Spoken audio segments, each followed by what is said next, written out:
ನಾವು ಬಿದ್ರಾಕ ಗ್ರಾಮದಿಂದ ಭಾಸ್ಕರ್ ಅಂತ. ಈ ಕಾರ್ತಿಕ್ ಅವರು ನಮಗೆ ಶುಂಠಿ ವ್ಯವಸಾಯಕ್ಕೆ ಔಷಧಿ ಗೊಬ್ಬರ ಎಲ್ಲನೂ ಕೊಟ್ಟರು. ಅದರಿಂದ ಅವರ ಕೊಟ್ಟಿದ್ದ ಫಲ ನಮಗೆ ಇವತ್ತು ಇಳುವರಿ ಕೊಟ್ಟದೆ ಚೆನ್ನಾಗಿ. ರೈಟ್ ಇಲ್ಲದೆ ಹೋದರೂ ನಮಗೆ ಆದಾಯ ಆಯ್ತಾ ಇದೆ, ಇಳುವರಿ ಚೆನ್ನಾಗಿ ಬಂದದೆ. ಮುಂದೇನೂ 1 ಎಕರೆಗೆ ಹಾಕೋಣ ಅಂತಿದ್ದೀವಿ ಇದೇ ಶುಂಠಿನ. ನೀವು ಎಲ್ಲರೂ ಕಾರ್ತಿಕ್ ಅವ್ರ ಹತ್ರನೇ ಔಷಧಿ ಗೊಬ್ಬರ ಎಲ್ಲನೂ ಯಾವಾಗ ಶುಂಠಿ ನಾಟಿ ಮಾಡ್ತೀವಿ ಆವಾಗಲಿಂದಲೂ ಕಾರ್ತಿಕ್ ಅವ್ರ ಹತ್ರನೇ ಔಷಧಿ ಗೊಬ್ಬರ ಎಲ್ಲ ತಗೊಂಡ್ರೆ ನಮಗೆ ಉಪಯೋಗ ಆಯ್ತದೆ. ಬೇರೆಯವ್ರದ್ದು ಅವ್ರು ಹೇಳಿದ್ರು ಇವ್ರು ಹೇಳಿದ್ರು ಅಂತ ಮಧ್ಯದಲ್ಲಿ ಅವ್ರ ಹತ್ರ ತಗೊಂಡ್ರೆ ಅದು ಶುಂಠಿಗೆ ಹೋಗುತ್ತೆ. ಇವಾಗ ನಾವು ಮೊದಲಿನಿಂದ ಇವ್ರ ಹತ್ರ ತಗೊಂಡಿರೋದಕ್ಕೆ ನಮ್ಗೆ ಶುಂಠಿ ಚೆನ್ನಾಗದೆ.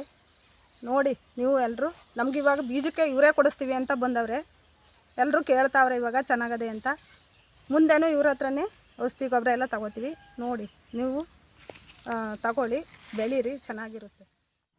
ನಮಸ್ಕಾರ ರೈತ ಬಾಂಧವರೇ. ಕಳೆದ ವರ್ಷ ಅಕಾಲಿಕ ಮಳೆಗಳು ಯಥೇಚ್ಛವಾಗಿ ಬಿದ್ದಿರುವುದರಿಂದ ಕೊಳೆ ರೋಗ ಹೆಚ್ಚು ಪ್ರದೇಶದಲ್ಲಿ ಹಬ್ಬಿತ್ತು. ಇದರಿಂದ ಹೆಚ್ಚು ರೈತರು ನಷ್ಟವನ್ನು ಅನುಭವಿಸಿದರು.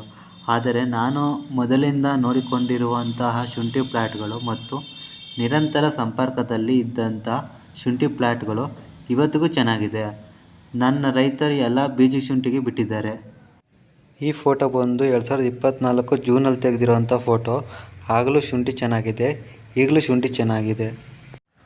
ಮತ್ತು ಈ ವರ್ಷವೂ ಭೂಮಿ ಸಿದ್ಧತೆಯಿಂದ ಹಿಡಿದು ಶುಂಠಿ ಕೊನೆಯವರೆಗೂ ನೋಡಿಕೊಳ್ಳುವುದಕ್ಕೆ ಸಾಕಷ್ಟು ಜನ ಬುಕ್ಕಿಂಗ್ ಮಾಡಿಕೊಂಡಿದ್ದಾರೆ.